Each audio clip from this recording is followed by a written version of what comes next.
नायब वज़ीर आज़म इसाक डार जो ईरान के निगरान वज़ीर आला अली बाकरी से फोन ते राब्तो। ईरान इसराइल विच में छिकताण ते ॻाल्हियूं ज़न मूजिब ॿिन्ही अक़वामनि विच में खिते में सलामती सूरतहाल ते ख़्यालनि जी ॾेवट कई। ईरान हवाज़ सरबराह इस्माइल हानिया जे क़त्ल की जांच शुरू करे छॾी। ईरानी फ़ौज जे इंटेलिजेंस ऑफिसर समेत केतिरनि ई माण्हुनि खे हिरासत में वरितो वियो। बरतानवी अख़बार दावा कई आहे त इस्माइल हानिया जे क़त्ल में ईरान जे 3 इंटेलिजेंस बि मुलविस आहिनि, जेके मुल्क छॾे फ़रार थी विया आहिनि। सिंध में वक़्फ़े सां जारी बरसात मवासिलाती निज़ाम डावाडोल करे छॾियो। हेठां वारे इलाइक़नि में पाणी भीजी वियो। मुख़्तलिफ़ वाक़िअनि में 3 ॼणा फोत। हैदराबाद, जामशोरो, मटियारी, नवाबशाह, सखर, लाड़कानो, नौशरो फरोज़, गंबट में ककर वसी पिया। खेरपुर, कंबर, शदादकोट, नारो, मदेजी, मीरपुर, बुरड़ो, कंधरा ऐं सोबो दोरो में बि वसकारो, हेस्को ऐं सेपको जा केतिरा ई फीडर ट्रिप थी विया। मुख़्तलिफ़ शहरनि जी बिजली केतिरनि ई कलाकनि खां बंदि। बरसाती पाणी रोडनि रस्तनि ते बीठल हुअण सबबि शहरी बि सख़्त परेशान। लखी, गुलामशाह, कोट, गुलाम मोहम्मद ऐं ठटे में बि करंट ऐं भित किरण जे वाक़िअनि में 3 ॼणा फोत। कुंभ में घर जी भित किरण सबबि 5 घर भाती ज़ख़्मी थी विया। सिंध में तेज़ बरसातनि जो इम्कान आहे। कोशिश आहे त आवाम खे वधि खां वधि तकलीफ़ न वञे। समूरनि खातनि जे मुलाज़िमनि जूं मोकलूं रद्द कयूं वियूं आहिनि। मकानी इदारनि वारे सूबाई वज़ीर सईद गनी जी हैदराबाद में इजलास खां पोइ मीडिया सां ॻाल्हि ॿोल। आपाशी वारे सूबाई वज़ीर जाम खान शोरो चयो आहे त बरसात दौरान बिजली जा मसइला थींदा आहिनि। मशीनरी पहुचाइण में बि ॾुखियायूं पेश ईंदियूं आहिनि। बरसात दौरान केनाल्स में पाणी जी गुंजाइश घटाई वेंदी।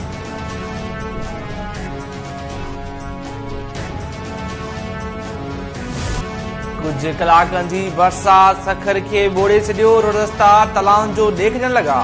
रोडी जे तारीख़ी पुल लैंसडाउन ते बि पाणी बीठी वियो। घंटाघर, मेराण मर्कज़, शहीदगंज, गरीबाबाद, बेराज रोड ऐं ॿियनि कारोबारी मर्कज़नि में बि गोॾे जहिड़ो पाणी बीठल। शहर जा गटर उबता वहण लॻा। रोडनि ते पाणी सबबि शहरनि जो गुज़रण मुश्किल थी वियो। बरसात बंदि थियण खे केतिरा ई कलाक गुज़री विया, पर इंतजामिया पाणी निकाल करण में नाकाम। ॿारनि रोडनि खे स्विमिंग पूल ठाहे छॾियो।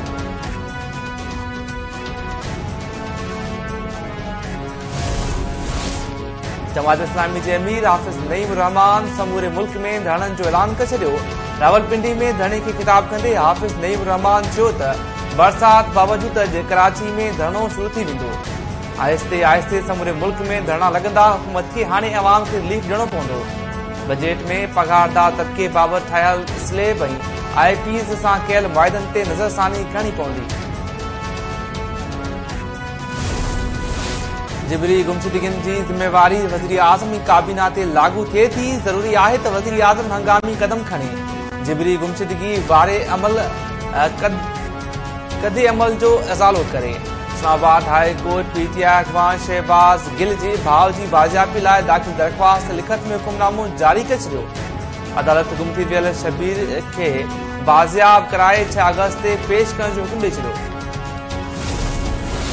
लाहौर जी दहशतगर्दी तौर अदालत PTI जे तर्जुमान रऊफ़ हसन खे जुडिशियल रिमांड ते जेल मोकिले छॾियो। अदालत CTD जे 7 ॾींहनि जी जिस्मानी रिमांड ॾियण वारी इब्तिदा रद्द करे छॾी। रऊफ़ हसन जी ज़मानत दरख़्वास्त 7 अगस्त लाइ नोटिस जारी।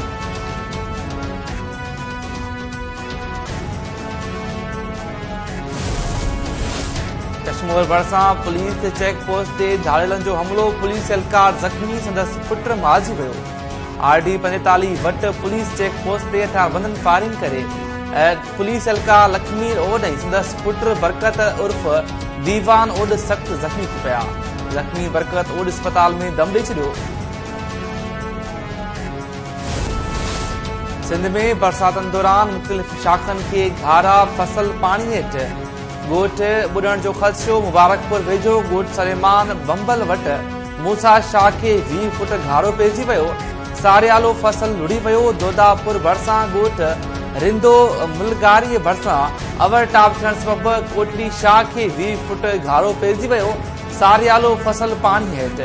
ॻोठ मोहम्मद हातिम खोसो ऐं ॻोठ हुजूर बख्श मरी भरिसां साला शाह खे 10 फुट घारो, गड़ी खेरो भरिसां सेर बाह खे ॻोठ ममता सुमराणी वटां 15 फुट घारो पइजी वियो। सारियालो फसल पाणी हेठि अची वियो। इतलाह बावजूद आबपाशी अमलो न पहुतो। बांसीदाबाद वेझो टुटी पियल उठ पलाण डेम ॿधी न सघियो। डेम खे ॿधण लाइ मशीनरी पहुची वई। पाणी झांगारा वेझो मसण वाह जे स्लोप ताईं पहुची वियो। काछे जे 100 ॻोठनि जी ज़मीनी राब्तो काटा थी विया। कीरथर जाबरू सिलसिले में बरसातनि सबबि काछे में केतिरियूं नेऊं वही आहियूं। मुख़्तलिफ़ ॻोठनि जो हिक ॿिए सां राब्तो काटा थी वियो। हैदराबाद जे हाला नाका वारे इलाइक़े में बिजली जे 1,30,000 वोल्टेज तार मां धमाको, नींगर सड़ी ज़ख़्मी। हिक जी हालत ॻणती जोगी। ज़रनि मूजिब अलीआबाद कॉलोनी हाला नाका बिजली जे 1,30,000 वोल्टेज तारूं हेठि हुजण करे धमाको थियो आहे। पहिरें बि तारूं हेठि हुजण सबबि धमाको पेश थिया आहिनि। कॾहिं न थकबो, कॾहिं न थकबो, असांजी मंज़िल लखनि करोड़नि विखुनि खां परते। असांजी मंज़िल लखनि करोड़नि विखुनि खां परते। सदियुनि जे पंध ते अञा बि अॻिते, अञा बि अॻिते। कॾहिं न थकबो, कॾहिं न थकबो।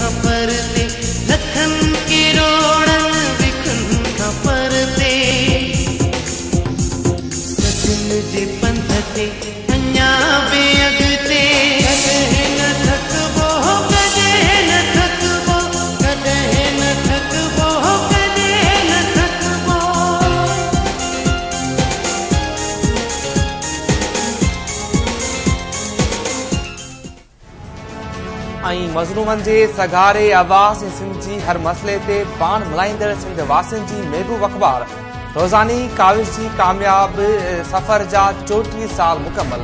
सिंध जे पाणी ते धारो हुजे या सिंध दुश्मन कालाबाग डेम रिथा, सिंध जे ज़मीननि ते वालार हुजे या धारनि जी आबादकारी वारो मामिलो, वसीलनि जी मालिकी वारो मामिलो त पाण मल्हाईंदड़ रोज़ानी काविश झर जंग में मक़बूल बणियल।